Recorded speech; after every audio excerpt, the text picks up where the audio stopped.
Bonjour à toutes et à tous, bienvenue dans ce nouveau rendez-vous Point de vue avec un nouvel invité. Aujourd'hui, c'est Eri Razafitombo qui nous rejoint. Bonjour à vous, comment allez-vous? Bonjour, je vais bien. Super, merci d'être avec nous. Pour vous présenter en quelques mots, vous êtes maître de conférence en sciences de gestion à l'Université de Lorraine, plus spécifiquement à l'IAEMS School of Management. Vous êtes un grand spécialiste de la finance, on va en parler. Vous êtes aussi membre du laboratoire de recherche, le CEREFIGE. Je rappelle que c'est le Centre européen de recherche en économie financière et en gestion des entreprises. Et vous collaborez aussi beaucoup avec l'Université du Luxembourg, notre voisine. Un petit mot peut-être déjà sur c'est quoi la finance, quels sont les domaines de recherche et d'enseignement sur lesquels vous êtes impliqué. La finance, c'est un mot très, très vaste finalement. Oui, effectivement, la finance, c'est un domaine qui est très, très vaste. Donc, on travaille maintenant un peu plus sur des niches un peu spécifiques. Pour ma part, je travaille sur l'analyse et la mesure de performance des fonds d'investissement en particulier. Ce qui veut dire, d'une certaine manière, c'est utiliser des indicateurs, comment trouver des indicateurs pertinents pour classer, sélectionner les fonds, et c'est faire aussi des recherches et les sources des performances des fonds.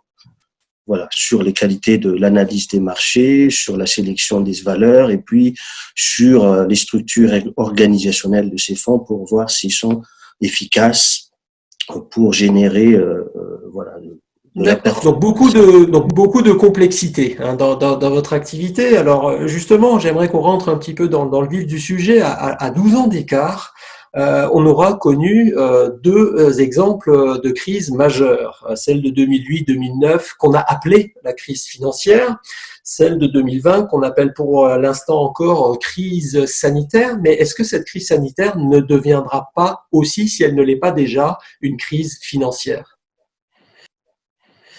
Alors, aujourd'hui, on parle effectivement du monde d'après avec la crise financière.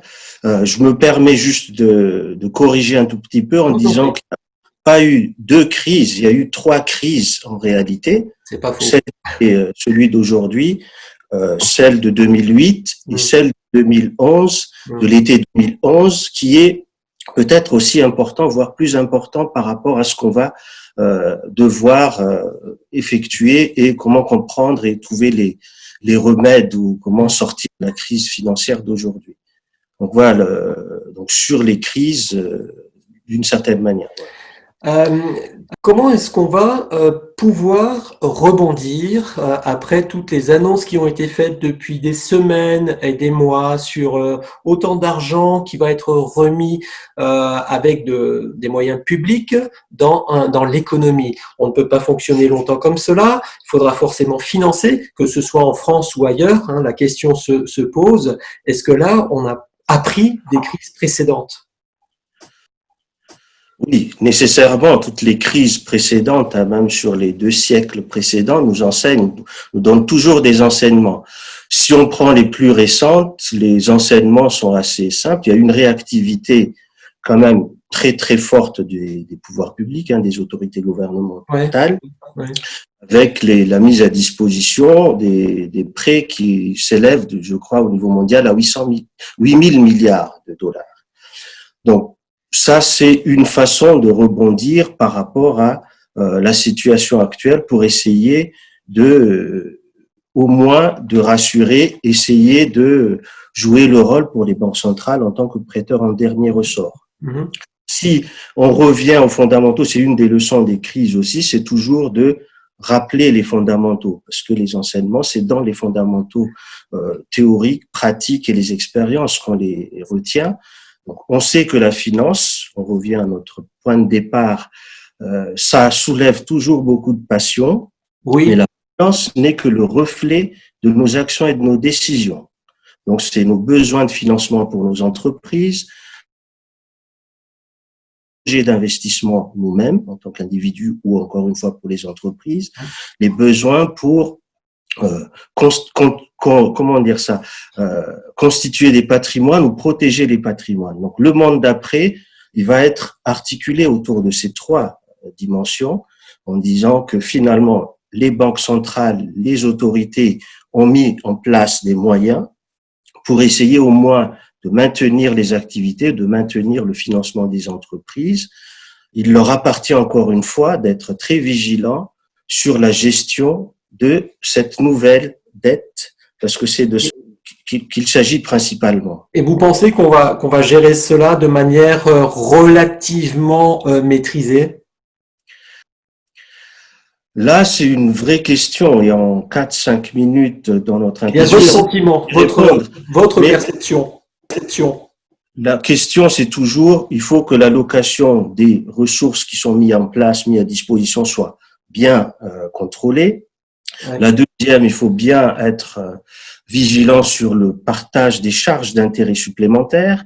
Et puis la troisième, c'est être vigilant surtout sur les coopérations entre les États européens, notamment, puisque ce qui va arriver après, c'est la remise en cause de la réputation, de la qualité de la signature.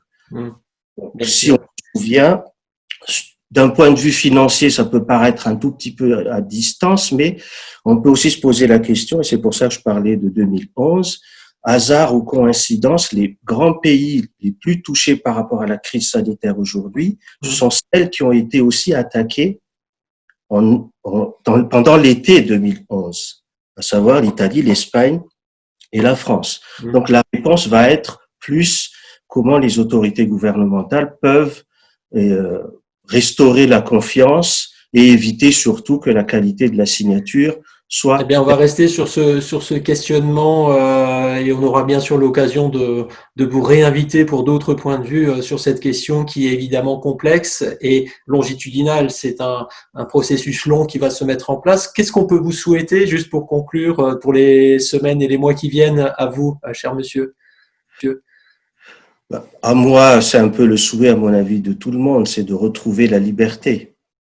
Eh ben, souhaitons-nous communément la liberté sur cette jolie phrase.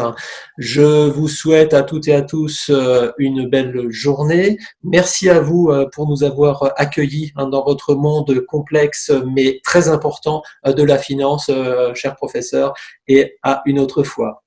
À bientôt. À bientôt. Merci. Merci à vous. Au revoir.